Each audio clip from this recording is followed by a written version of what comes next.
இன்றே டவுன்லோட் செய்து உங்கள் ஃபேவரட் ஷோக்களை என்ஜாய் பண்ணுங்க.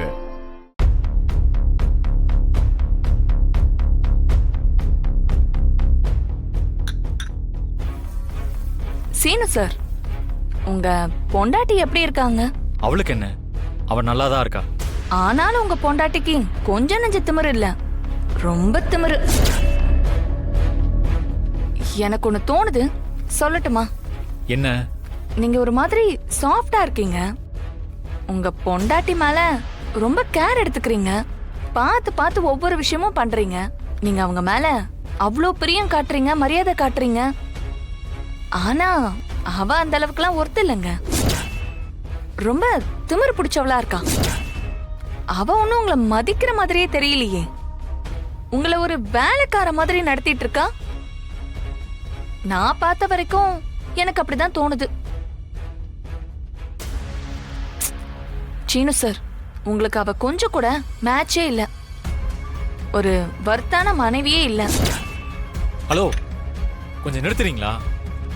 இப்ப எதுக்காக மாயா பத்தி தப்பா பேசிட்டு இருக்கீங்க? இல்ல சீனு, எனக்கு அப்படிதான் தோணுது. மாயா உங்களுக்கு ஒரு ஆப்டான பொண்ணு இல்ல. அவ்வளோ திமிரு, அவ்வளோ ஆணவம். என் பொண்டாட்டிய பத்தி என்கிட்ட குறை சொல்லுவீங்களா?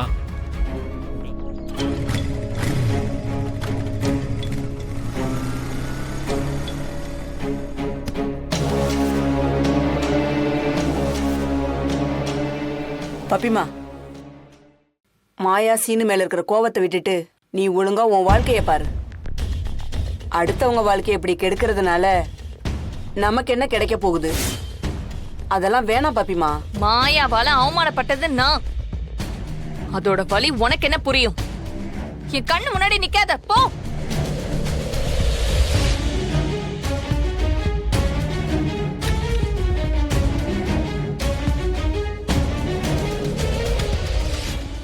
என்ன லாக்அப்ல உட்கார வச்சான். எனக்கு போட்டியா டான்ஸ் ஸ்கூல் நடத்துறா. அவளை ஜெயிலுக்கு அனுப்ப நினைச்சேன். அப்பவும் என் முகத்துல கரிய பூசிட்டா.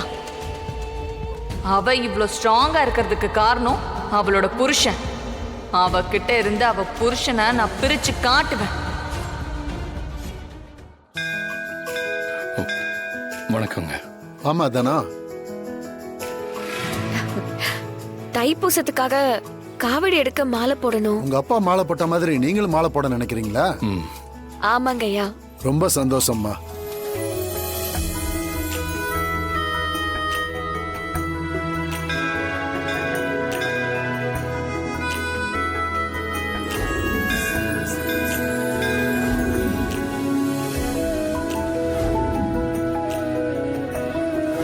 உங்க வேண்டுதல் எல்லாத்தையுமே இந்த முருகன் உங்களுக்கு நல்லபடியா நடத்தி வைப்பான். பெரியவாளோட ஆசீர்வாதம் எப்பவும் உண்டு.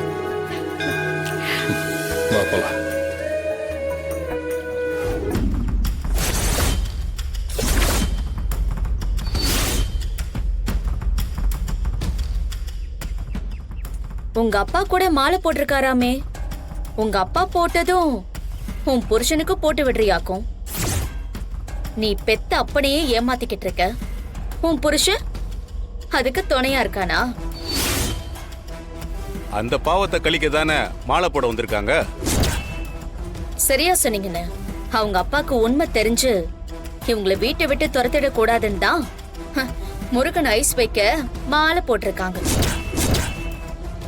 என்ன சரிதானே? என்ன சொல்றீங்க? என்ன, எனக்கு எதுவும் தெரியாதுன்னு நினைக்கிறியா? எல்லாமே தெரியும். என்ன தெரியும்? நீ புள்ளத்தாச்சி கிடையாது. இந்த மாதிரி மிரட்டுற வேலையெல்லாம் வேற எங்கேயாவது போய் வச்சுக்கோ. அண்ணே, அண்ணே,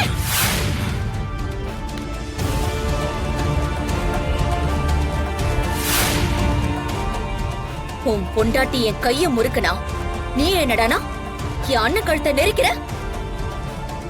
உன் கைய உடம்புல இருந்து எடுக்கிறனா இல்லையான்னு பாரு. ஏய், இந்த பூச்சாண்டிகளா நாங்க பயப்பட மாட்டோம். உன்னால முடிஞ்சா பாத்துக்கப்ப. சரியான நேரத்துக்காக தான் வெயிட் பண்ணிக்கிட்டு இருக்கேன். உங்க அப்பங்கிட்ட உண்மையை போட்டு உடைச்சு உங்க 2 பேரையும் நடுத்தெருவுல நிக்க வைப்பேன்டி. ஏய், என்னைக்கா இருந்தாலும் எங்க அப்பாவுக்கு தெரியதானே போகுது. நாங்க எல்லாத்துக்கும் தயாரா தான் இருக்கோம். வா கதிர், வா.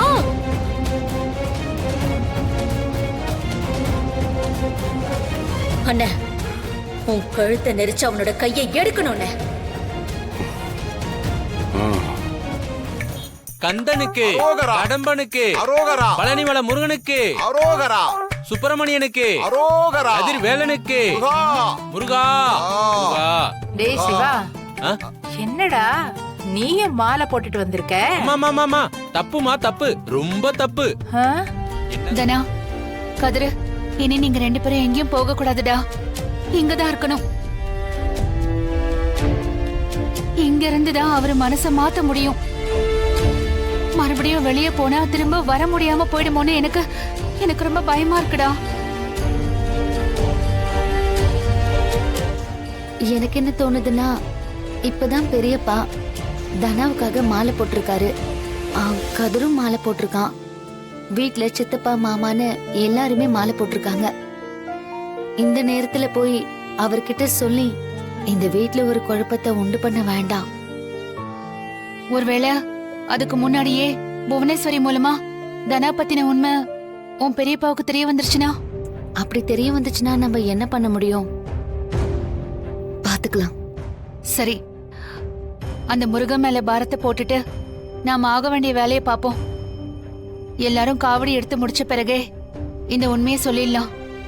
நீ சொன்ன மாதிரி இப்போதைக்கு எதையும் சொல்ல வேண்டாம். சரி பெரியம்மா.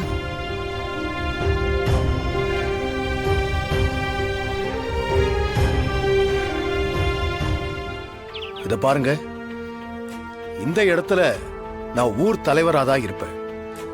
மாயா என் பொண்ணுங்கிற கண்ணோட்டத்தோட என்கிட்ட நீ பேசாத. நானும் மாயாவை என் பொண்ணா பார்க்க மாட்டேன். எது நியாயமோ அதுபடிதான் நான் பேசுவேன். எனக்கு என்ன தோணுதுன்னா, எப்பவும் போல நீயும் உங்க பள்ளி மாணவிகளும் ஆடுங்க. அதே மாதிரி மாயாவோட நாட்டிய பள்ளிக்கும் ஒரு வாய்ப்பு கொடுக்கலாம். நீங்க முதல்ல ஆடுங்க, 2வதா அவங்க ஆடட்டும்.